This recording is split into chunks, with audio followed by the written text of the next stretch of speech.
We are here today to talk about various aspects of secure DevOps.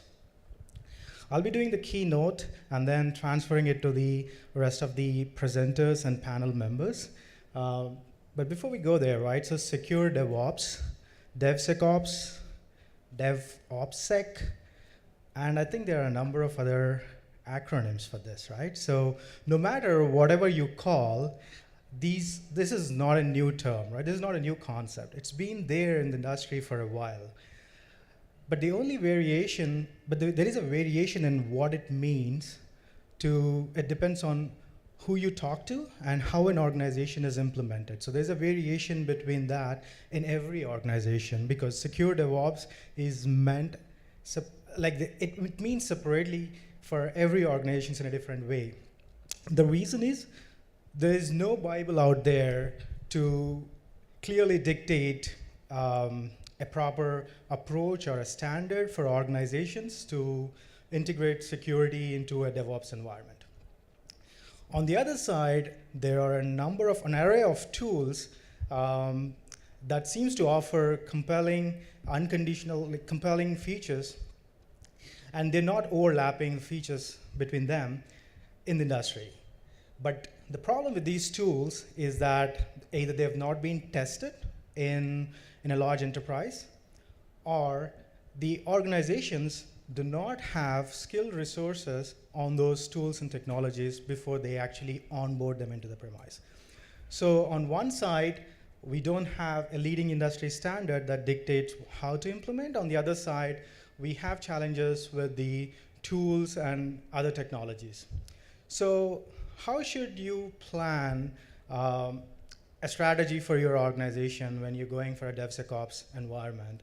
Or what are the key list of security controls that you should be thinking before you move into or as you move or embark your journey into a DevSecOps? Well, for that, we are here today to share many experiences. I believe there are other panel members, there are other presenters over here who are knowledgeable and who are here to impart their practical experience to us, right? So the key thing here is the practical experience. Since I'm in this world for many years, especially dealing with the secure DevOps area, there are a lot of theories, or there are a lot of concepts on the forums and many places that are revolving around secure DevOps. But when it comes to practical implementation, they may not work in a large enterprise, right? So that's why the experts over here today might provide you their practical experience and knowledge around some of the secure DevOps concepts. I'm involved in multiple DevSecOps initiatives currently, and I'm working with the clients since it is a journey, right? So I'm seeing many clients struggling with many challenges, right? So we'll be covering a few of them today, but the first thing is we often see people defining secure DevOps as an application security concept, or they define secure DevOps as an extension to an agile methodology component, or they come up with many different tools, technologies, or many different components to define secure DevOps. So there's no standard definition, again, on what secure DevOps is. For me, secure DevOps is a way of integrating security into an environment that has automated the software delivery and infrastructure changes to reduce the friction between development groups and operations groups so that the software can be pushed more frequently in a seamless manner, and most importantly, with less errors. How could you do this, right? So you could do this only with having core application security principles. You need to work in an agile manner. You need to think about infrastructure security, cloud security, and many other components.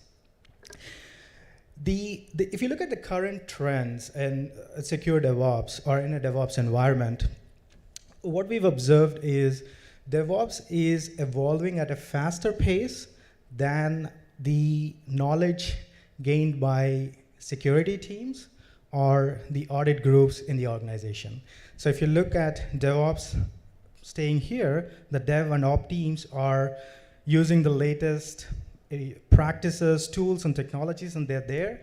And the security, and unfortunately, security and audit teams are still here trying to compete with them and come up with the security controls that are acceptable at an enterprise level. This generally resulted in many challenges, and I can explain it from my practical experience around this, right? So traditionally, the security teams or audit teams would request to perform or integrate security controls into a DevOps environment through traditional techniques that you use for waterfall or any other development methodologies, but that doesn't work in a DevOps environment, right? So there are other challenges as well, right? So since the knowledge gap exists, a traditional example that you see is change advisory board. Security teams might ask the DevOps teams about having a CAB meetings, CAB approvals for every change that is pushed into production, without understanding that CAB doesn't work in a similar way in a DevOps environment, right? Security team, other example would be like security team might ask for patch management strategy or a process for containers and VMs in production environment, without realizing the fact that organization is moving towards immutable workloads.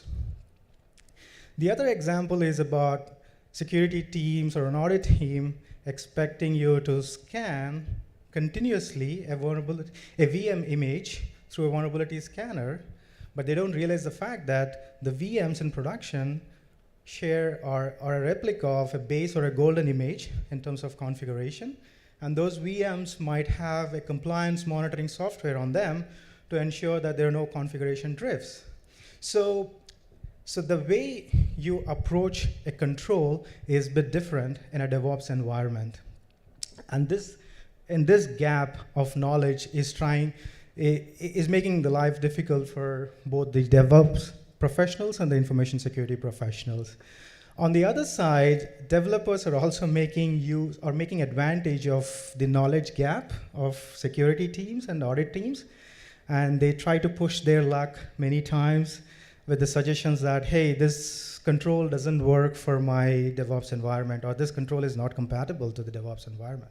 Another traditional example for there is about segregation of duties. A lot of developers think that SOD, like when they move to DevOps, they can forego SOD because they need access to many systems unconditionally.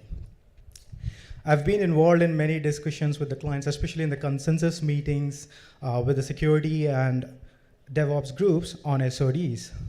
I personally believed SOD should still be there, and a properly implemented DevOps environment would not only strengthen, or it would also portray SOD in an efficient manner when compared to the traditional environments, because majority of the decisions are automated, reviewed before they are integrated into the build and the scripts in a DevOps environment. So SODs can be clearly portrayed in that environment.